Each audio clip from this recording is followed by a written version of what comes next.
E como foi a sua parceria com o Sérgio nesse pensar o livro? Que ele também foi co-organizador, é interessante a participação dele no volume. Sim, foi bem interessante. O Sérgio é um parceiro de longa data, né? A gente fez já diversos, né, movimentos juntos, de me convidar para congresso, enfim, várias parcerias. E aí, quando o Ítalo me convidou, inicialmente ele convidou a mim, né? Eu pensei no Sérgio quase que imediatamente, porque para mim era uma coisa especial, porque eu tenho pensado no conflito, os conflitos na independência desde o meu doutorado, né? Eu comecei a vida como pesquisador com essa pergunta, né? Essa foi a grande pergunta que me fez historiador, né? Se existiram conflitos ou não na independência, se essa independência é pacífica ou não, coisas desse tipo. E em relação ao Sérgio, ele tem uma trajetória relativamente parecida, né? Especialmente quando ele começa também o mestrado dele, é basicamente isso, só que pensando na Bahia. Então, quando eu convidei, ele aceitou imediatamente. Ele também super, né, ocupado com as coisas do bicentenário, mas eu acho que justamente por conta dessa questão ele aceitou de pronto, e foi uma coisa muito tranquila, né? A gente pensou em alguns temas, pensou em alguns nomes, né, em alguns requisitos. Então, a gente mais ou menos esboçou, né, aquilo que seriam as colunas, né,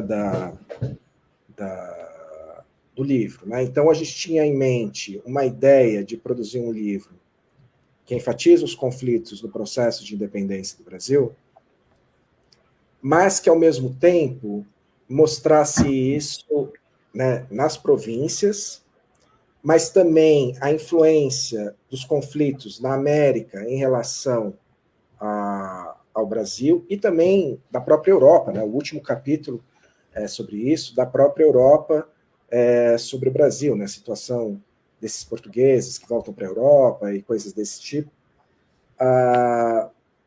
Porque a ideia era mesmo de mostrar um livro, né, em que as guerras estão por toda parte. Né? Essa é a lógica.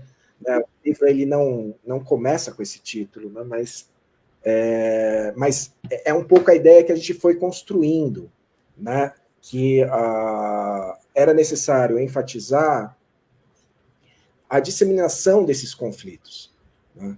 Mostrar que, na verdade, os conflitos que acontecem na Bahia, que acontecem no Pará, que acontecem, eles não são pontuais, eles não são simplesmente porque há portugueses que resistem, porque esse é um dos problemas, Joana, de você simplesmente enfatizar os conflitos, né?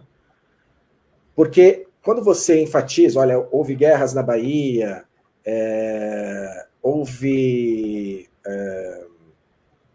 guerras no Pará, muitas vezes o discurso nacionalista ele vai puxar esses eventos e transformá-los numa guerra de libertação. Né? Então, é muito comum isso. Né? Então, em vez de você pensar, por exemplo, a independência na Bahia como difícil e problemática, porque você tem anseios de diferentes setores, né, de diferentes homens. Né? Então, você tem desde um homem negro, mas muito bem sucedido economicamente, como João Primo, que tinha interesses, né, de uma ascensão social no processo de ruptura ali, né, de mudanças a partir do vintismo.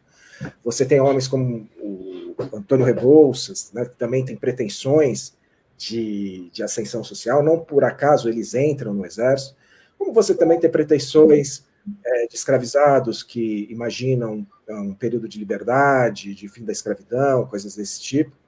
E você tem todo um grupo de poder e mando na Bahia que quer, na verdade, controlar esse processo, né, tirar da mão dos radicais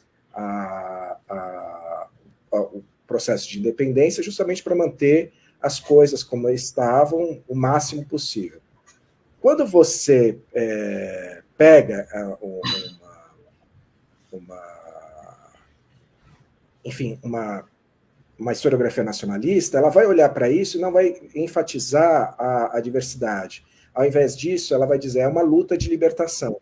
Os brasileiros queriam a independência, mas tinha alguns portugueses lá resistindo. E tanto é assim, não é, que quando você olha o Monumento à Independência, né, não é o Museu Paulista, mas o monumento ali embaixo, eu sempre levo os alunos, né, da graduação para lá, é sempre uma atividade interessante, e uma das coisas que eu enfatizo, né, é como ali cabe tudo, né? Então, cabe desde do Tiradentes, né, que é um outro processo, que não tem nada a ver com a independência, mas está lá.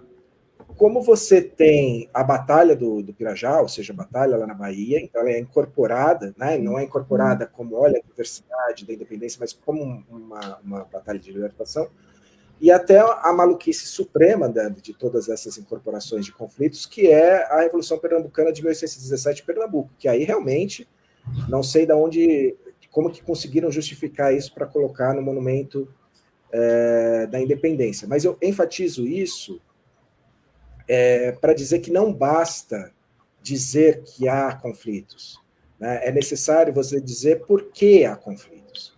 Claro.